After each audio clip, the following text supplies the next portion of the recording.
So I'm trying something new out here on the channel, and since I have to post weekly on YouTube to gain any substance, which we have, so thank you for all the new subscribers, we are going to do weekly chapter reviews on a new series that I find very, very, very interesting. Zipman. Bar none, this series has great potential. Like, I can already see it being a GOAT amongst all these great shonen mangas being currently produced right now. If you don't think so, our author, I can't pronounce his name, dude, it's really weird. Japanese names always give me a problem. Yusaku, his last name is Shibata. It's kind of cool. I really like his last name. But he has edited both Oda Sensei's and the guy who wrote My Hero Academia's work. So I already see him having great potential. If you don't know who Oda Sensei is, he's the guy who made One Piece. The guy that's been writing for 20 plus years.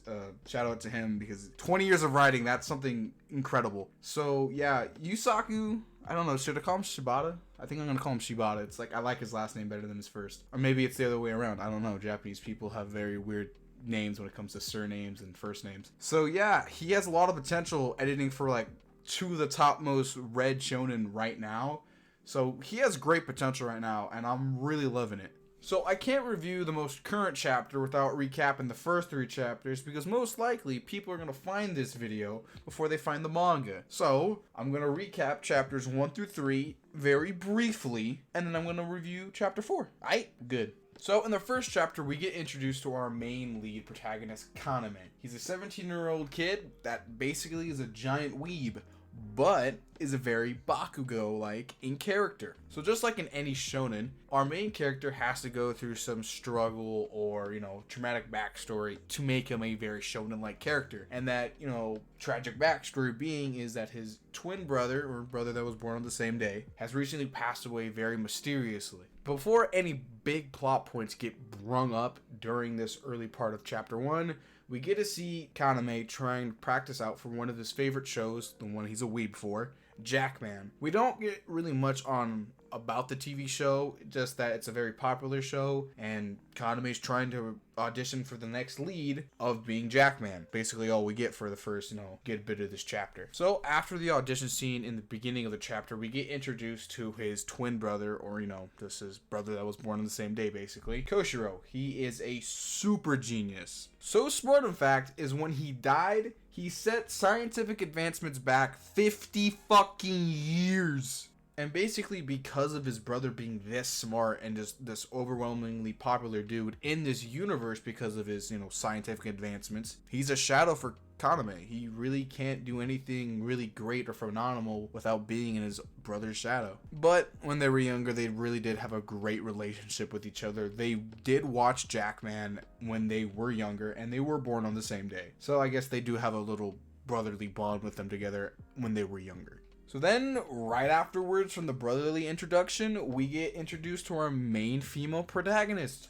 Sheena. She looks cool, I guess, and also she's a fan of Jackman, so they're really setting up that connection for, Kaname and Sheena. So I'm really, really, really hoping for this. She seems like a very interesting character. Some high school antics go about, and, it just ends up being Sheena and Kaname being together at Tokyo Tower. And then it eventually goes into this driving point where it's probably going to be the main influence of this series is that Kaname wants to make Sheena smile, just like how Koshiro did with her. Basically, I think that's going to be the driving point for the the beginning first chapters until we get to the main villain, which hasn't been introduced yet, but will be later on. Then we're hit with a plot bomb. Koshiro is still alive somehow and is texting Kaname on top of Tokyo Tower, and basically the plot starts to roll, baby. And then a giant robot attacks randomly and out of the blue for 15 pages. Not really 15 pages, more like 3 or 4. I'm just exaggerating. And the giant robot throws an entire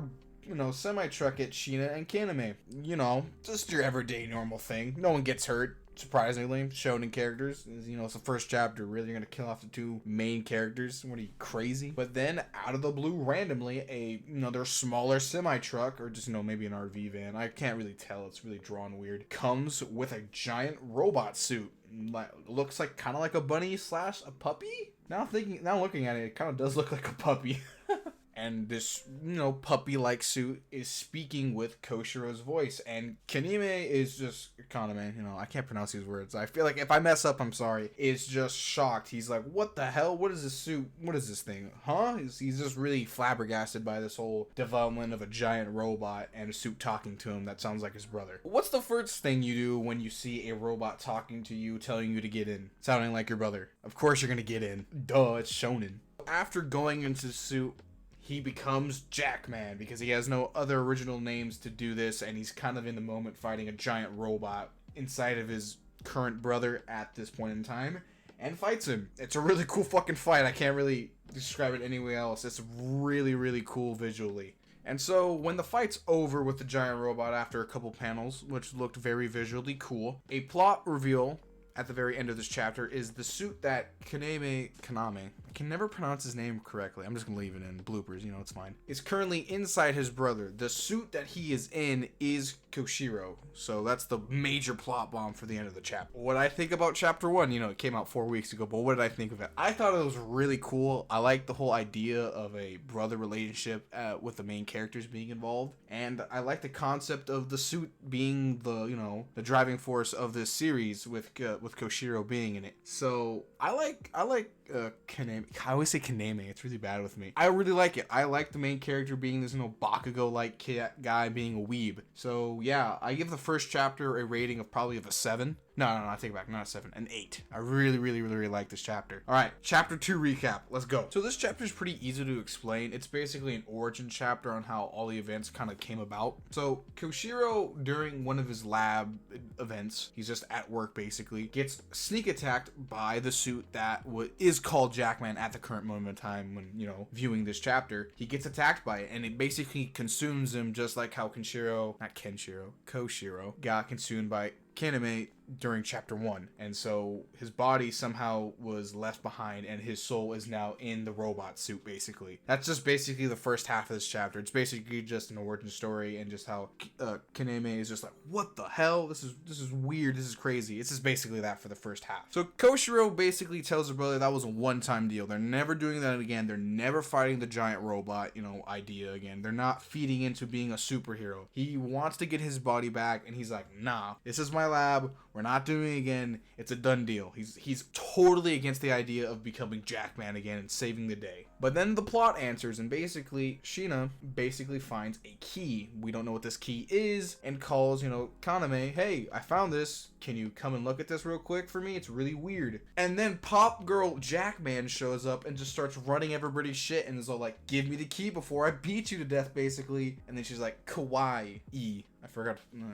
I was trying to make that a bit, but it really didn't go anywhere. And so basically, Kaname and Koshiro basically have to become Jackman again. No, there's no other way to put it. They're basically forced to do it. And so they do it because it's an emergency, and that's what Koshiro only said, only in emergencies. Forgot to mention that. And so they're forced to, and they become Jackman again, and, we're rolling into chapter 3, basically. Chapter 2 was pretty short. It's only 27 pages, not 57 like the other one. But it was really good. It just served as an origin story, and a plot further for it. And, I'll probably give it a 7. It was a pretty solid chapter overall. I liked it personally. So I guess we're going to be rolling on into chapter 3. We're almost done here for the recaps. Chapter 3 is basically one giant ass shonen fight for like the entire thing. It basically is Cute Charm, the villain that was shown last chapter in chapter 2, is basically just forcing Shina to give her the, the zip up thing, the charm that she found last chapter, to give it to her basically. And then Jackman shows up and he's like, I'm about to fight you right now, homie. And the fights in this chapter are pretty damn cool. They're just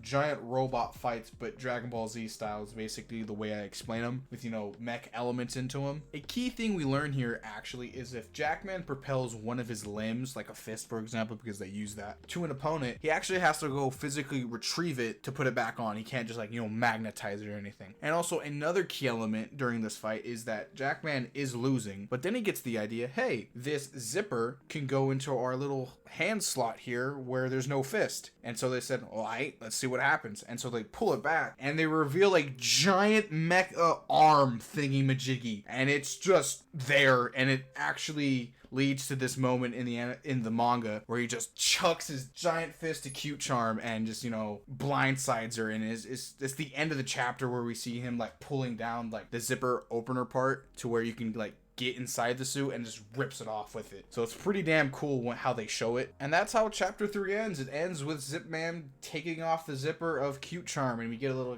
tiny face reveal of who's, you know, driving Cute Charm. And I really liked the fight in this chapter. It was really exciting to see Jackman use his Zipman powers against another Zipman, being Cute Charm, or Zip Woman. I think it's a Zip Woman. If it's a girl, I don't know. Actually, they actually don't reveal the face of the other person, so it could be a dude for all we know. But I'm just gonna assume Zip Woman. You know, assuming things in 2019 was bad, but it's gonna be 2020, baby. So I'm gonna start on that roll. And so it's just really cool about how these characters fight. It's very Dragon Ball like, which I personally do like. So I overall give this chapter pretty solid 8 out of 10. I really liked it. I really like how the Zip men and women fight. Pretty cool. Okay, so we're finally done with the recaps of chapters 1 through 3. If I didn't really explain them well enough for you, go read them. They're all free currently right now as I'm recording this. So go read them. They're all free. Shonen Jump has them. Viz Media has them. They're all free to read right now. Don't be me and go read a manga late, and so you have to, you know, pirately read all the other ones so you can catch up to see the free ones. Go see it right now. Zipman is a banger, and I did skip a few things out since I was trying to make it fast so we can go along to reviewing chapter 4. So go read. They're all free. Go. They're all free apps, free everything. Go get them. People like free, right? So we're finally gonna review chapter 4. 12 minutes into this video. I know it's long, but you know, we're gonna get to it. So 2 pages into chapter 4, and it is revealed Cute Charm is actually a dude. I fucking called it, baby. Woohoo! So basically, right after the whole, you know, Cute Charm is a dude reveal, we get into the main villain's kind of plot, I guess I would describe it as for this chapter. It's not Cute Charm, of course. He's just an underling. It basically, I don't really know how to describe it into words I can format in a review. So basically, Cute Charm wants to be cute guy, basically. I don't know the exact Japanese term of it when it's very Sailor Moon-esque.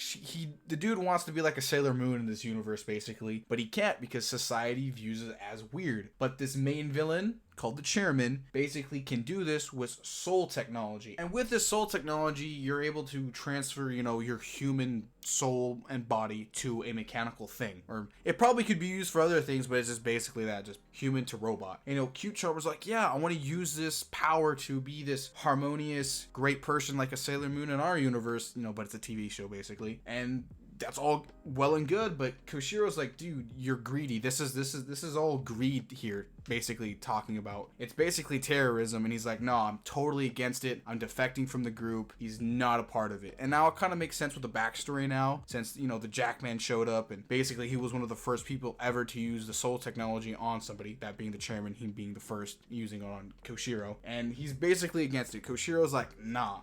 And then the cops show up, ruining the entire, you know, dialogue, origin story on how there's a whole bunch of other guys in this group, and they're probably all going to be going after Jackman now. So it's like, oh shit. So after Koshiro is interrupted by the cops, he's like, oh, you're basically a terrorist. Economy is all like, dude, I like the Cute Charms. I like the whole, like, you know, their version of the Sailor Moon in their universe. It's like, dude, yeah, I really like your whole aesthetic. It's really cool and stuff. Like, you're still an evil person, but dude, I really like it. And he's just giving him props for it. And he's just like, but if you're the evil one, wouldn't you be like the dark Cute Charm? And he's all like, dude, that's weird. Like, he's just fanboying out. He's totally a weeb, but he's Bakugo. It's really funny, and I really like it. And basically, this later half of this chapter is basically Kaname and Koshiro having the realization moment, like, dude, there are more members of this Chairman's group out there with stronger robots that want to kick our ass. Like, this is kind of big and like a life-changing moment, and these keys are probably gonna help us, you know, beat these guys. And they're just like, dude, this is bad. Like, we need to figure something out real quick. And not to mention the soul technology that's probably out there affecting people. Like, it's crazy. But Koshiro's all like, hey, yo, bro, we should probably not use Jackman as our superhero name because it's already copyrighted and it's, like, affecting the author in some way. And I found that really funny. Like, huh, that's weird. It was like, it brought a smile to my face. It was a really funny part of it. And so basically they're having a fight over, hey, what should our name be? And then Kaname is like, hey, we should probably be called Flyman because, you know, the zipper thing. And they're like, no. But then they have like a philosophical moment and they're like, okay, what about Zipman representing two parts of the jacket, being, you know, his brother and him. So they're like, all right, that works. And so they're now officially called Zipman. They're not Jackman anymore, which I find really, really cool now. So at the end of the chapter, we get the reveal of the chairman's crew, or the, you know, the stronger members of this crew, and we get to see this knight. I'm being honest, I don't know what his name is, but he looks fucking rad, dude. Like, I'll probably show it up on screen too, because I'll probably do with all the other manga panels, but dude, he looks so damn fire. I love this design. And he basically says to the chairman's crew, and you know, I found this very weird. Optimus Prime is in the background of here, and he looks really weird. And, okay, back to the knight, though. That was just a weird observation I just noticed. The knight is basically like, hey, we gotta go find this China chick and interrogate her, basically, to find out who this Zipman is so they can find the more zippers, because basically more zippers means ranks, apparently, in the chairman's group, is the observation I can find here. It's not really explained very well. And so, like, yeah, we're gonna go find this guy, and we're gonna go defeat him. So that ends chapter 4. What I think about it. I found it very, very good. I really, really like this chapter. Probably another solid 8 out of 10. It's just basically plot and a little bit of action. And they're just like, yeah, this is the group. These guys are deadly. They're basically terrorists. And, you know, they basically have an ideal to them. They're like, yeah, we're trying to be the best versions of ourselves, and the chairman's gonna do this with this soul technology. So we're using these robot bodies for right now to represent ourselves. Like, I find that cool. It's very interesting. So yeah, I think this is probably the end of the video. Like, comment, share, subscribe. Stay hydrated. Don't do drugs. See you in the next one, ladies and gentlemen.